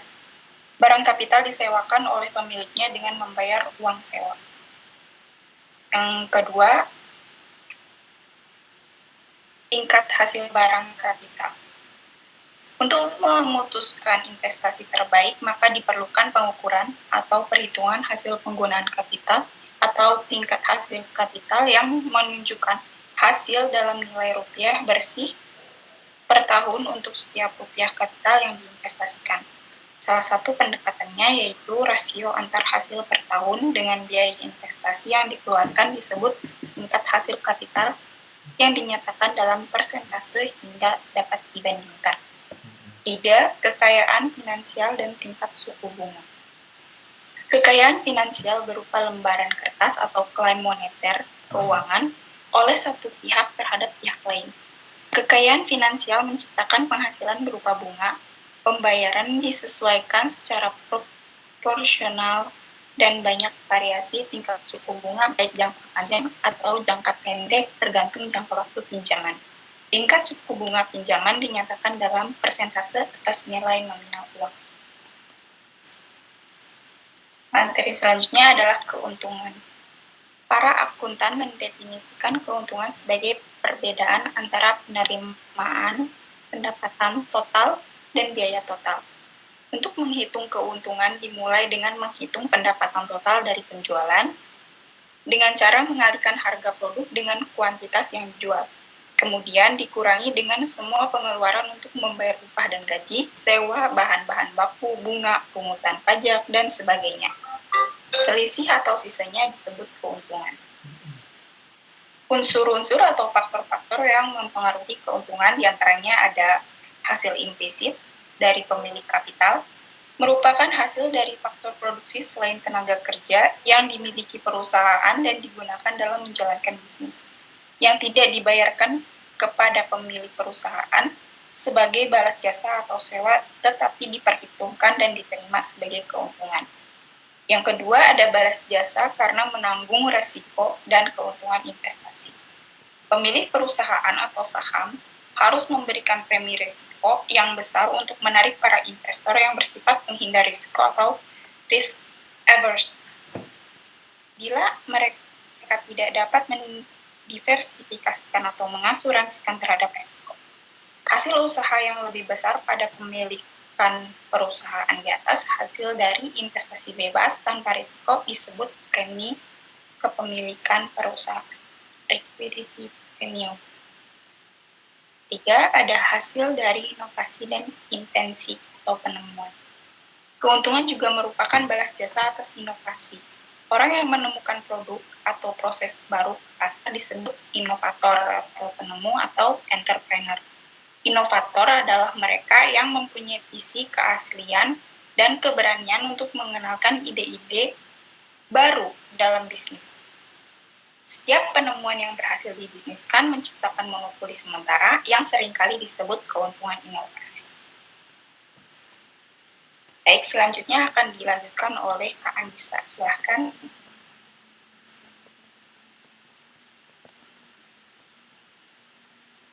Terima kasih, Diana. Saya akan melanjutkan presentasinya. Teori kapitalis dan suku bunga.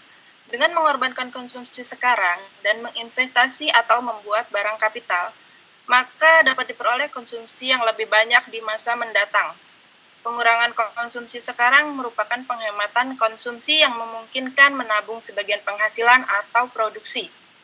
Penambahan hasil yang semakin berkurang dan permintaan kapital. Bila suatu negara atau bangsa mengorbankan konsumsi sekarang untuk mengakumulasikan modal hingga proses produksi makin dilakukan secara tak langsung, maka diperkirakan mengalami hukum penambahan hasil yang semakin berkurang. Namun, tingkat kapital tidak mengalami penurunan. Tingkat hasil yang diperoleh tetap besar karena inovasi dan perubahan teknologi telah menciptakan oportunitas baru yang lebih menguntungkan. Mohon maaf Diana, slide-nya nggak muncul.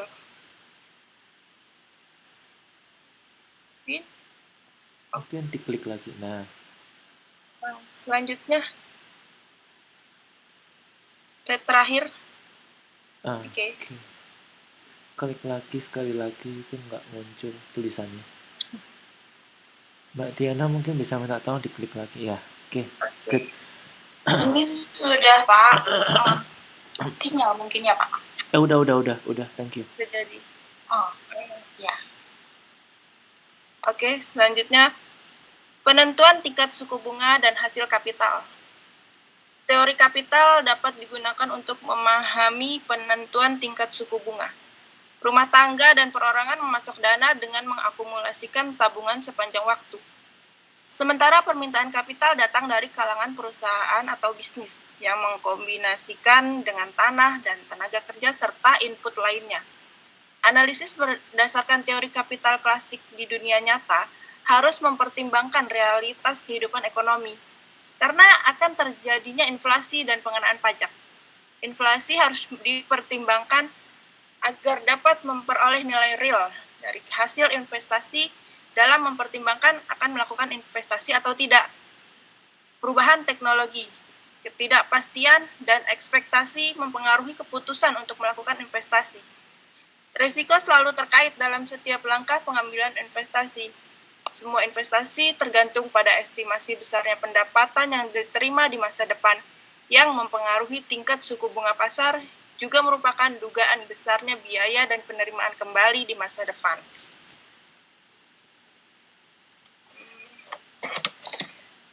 Goreng ikan campur bakmi. Digoreng terpisah, jangan sekaligus.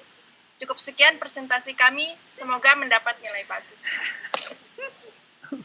Terima kasih teman-teman. Terima kasih. Apabila ada yang ingin ditanya, apabila Bapak atau teman-teman ada yang ingin bertanya, kami persilahkan.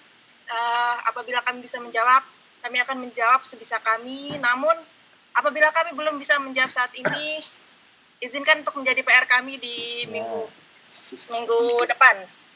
Bunga mawar, bunga selasih, warnanya cerah, tiada duanya. Cukup sekian dan terima kasih. Semoga tidak banyak yang bertanya.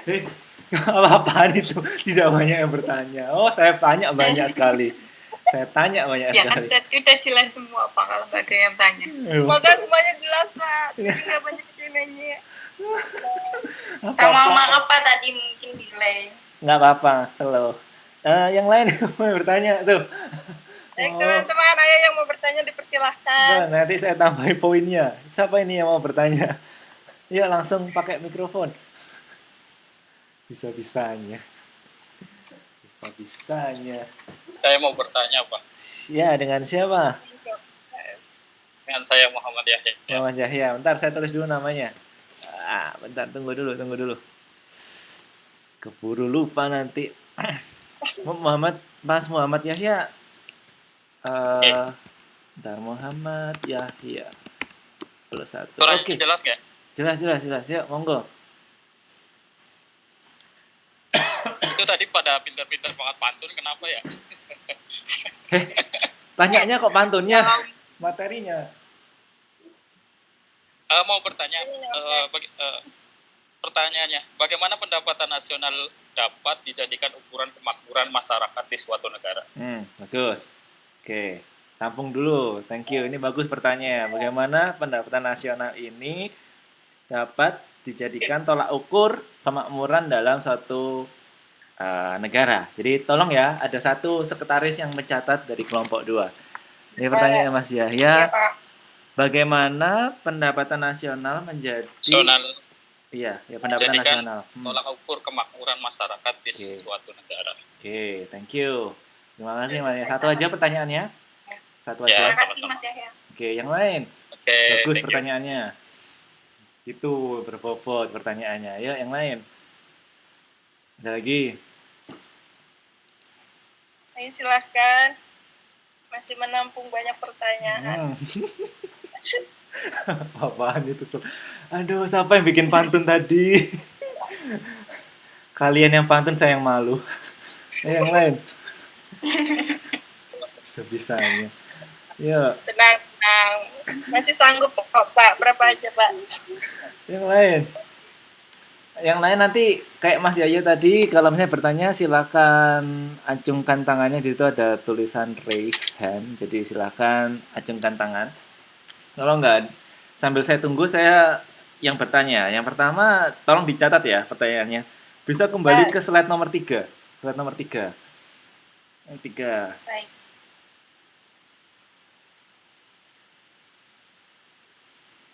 Slide nomor 3.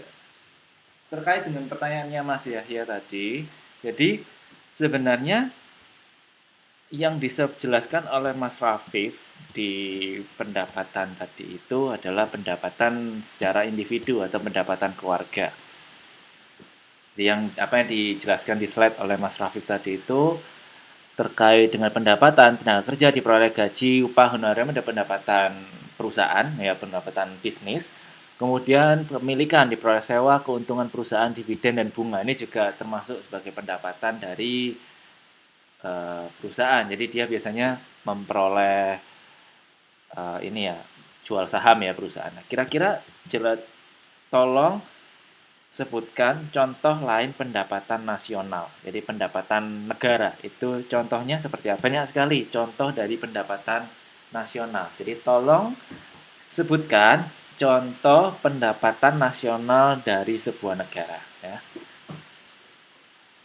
Sebutkan contoh pendapatan nasional dari sebuah negara.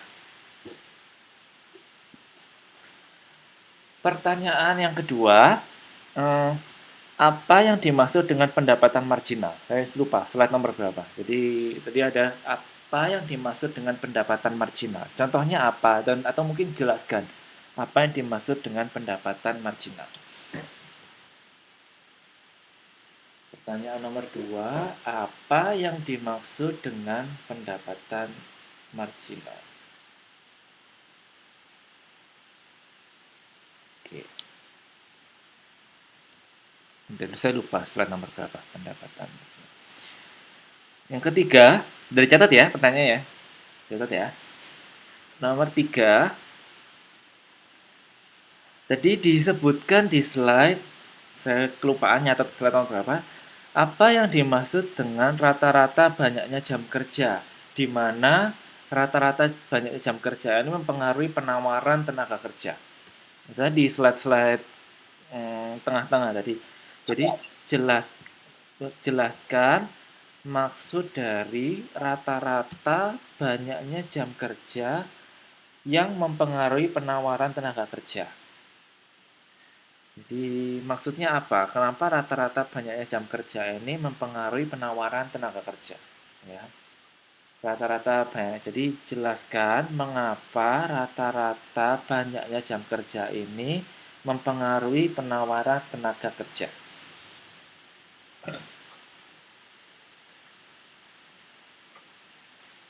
Oke, sudah? Nah, oke, berikutnya. Banyak ini. Contoh perbedaan jumlah upah tenaga kerja. Contohnya apa? Perbedaan jumlah ini gampang ya. Ya, cuman jelaskan. Contohnya perbedaan jumlah upah tenaga kerja. Gimana Pak? Apa? Berikan contoh perbedaan jumlah upah tenaga kerja. Tadi kan disebutkan upahnya berbeda-beda. Contohnya seperti apa sih? Contoh perbedaan jumlah upah tenaga kerja. Contohnya seperti apa?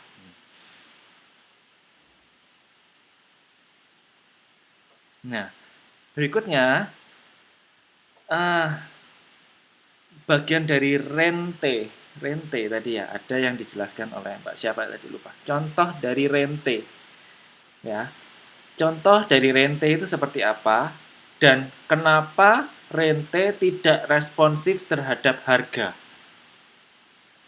Pertanyaan nomor berikutnya, nomor 6 berarti ya, kalau digabung dengan Mas Yahya tadi. Berikan contoh dari rente dan jelaskan mengapa rente tidak responsif terhadap harga.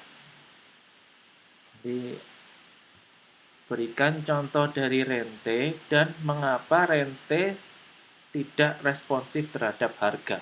Maksudnya kenapa?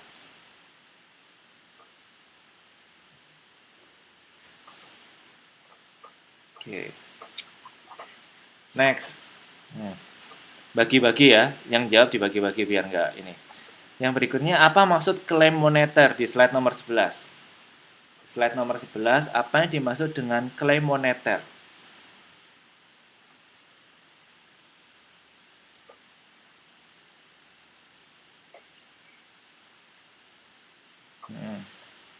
Oke. Apa maksud dari klaim moneter yang ada di slide nomor 11? Berikutnya banyak ya. Nggak bisa kok contoh doang kok. Berikan tinggal Google. Slide nomor 13. Jadi slide nomor 13 silakan balik ke slide nomor 13.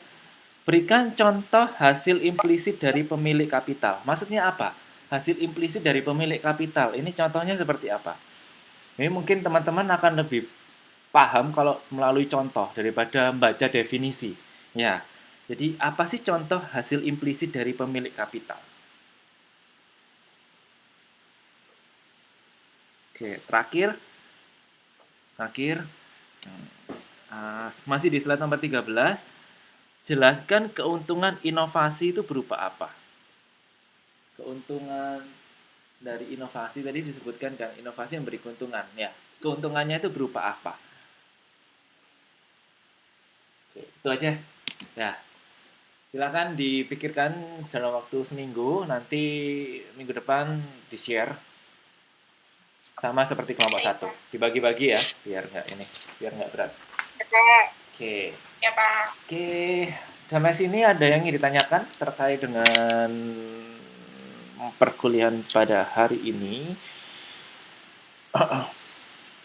Masih ada 15 menit. Saya, Pak.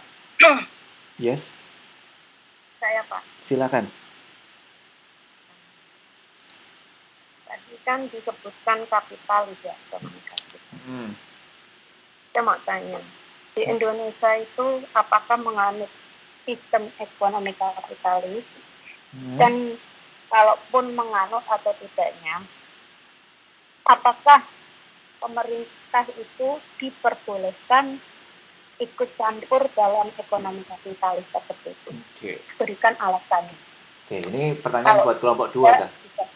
Alasan. Ini pertanyaan untuk kelompok 2 kah? Jadi Iya. Oke, silakan. Pertanyaan untuk kelompok 2 dari Mbak Tri Wahyuni, apakah Indonesia termasuk negara dengan ekonomi kapitalis? Negara yang menganut Ekonomi kapitalis. Kemudian Indonesia. kalau misalnya menganut atau misalnya tidak menganut, oke. Bolehkah pemerintah itu ikut campur dalam sistem ekonomi kapitalis tersebut? Oke, jadi saya alasannya. Oke, jadi saya rangkumkan, apakah Indonesia negara menganut ekonomi kapitalis? Kalau iya atau tidak, jelaskan campur tangan dari pemerintah. Campur tangan dari pemerintah bentuk apa? Oke, itu ya. Thank you Mbak Tri. Bentar saya. Itu sepertinya pertanyaan ada di perekonomian Indonesia deh. Semester ini juga kan sepertinya ini keluar dari bab yang ini. Soalnya di sini yang disebutkan kapital itu maksudnya bukan kapital bukan sistem perekonomian ya. Kapital itu menunjuk pada harga atau hasil produksi loh. Keuntungan seperti itu. Oke, jadi saya bantu jawab aja ya. Yang slide terakhir itu kan menyebut kapitalis kan. Oke, saya bantu jawab aja. Jadi negara kapitalis itu apa sih maksudnya negara kapitalis? Jadi negara kapitalis itu kan adalah negara yang sistem ekonominya dikuasai dan dikendalikan penuh oleh swasta. Nah, apakah Indonesia adalah negara kapitalis? Nah, kira-kira negara... Tidak. Nah, kenapa itu tidak? Kenapa tidak?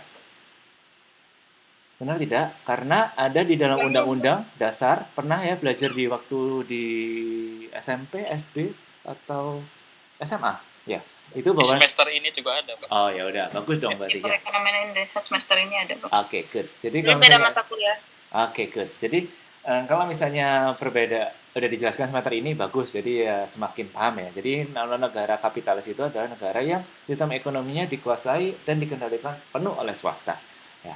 Kenapa Indonesia tidak sebagai negara kapitalis? Karena dalam Undang-Undang Dasar yang nomor 20 berapa ya? Lupa saya.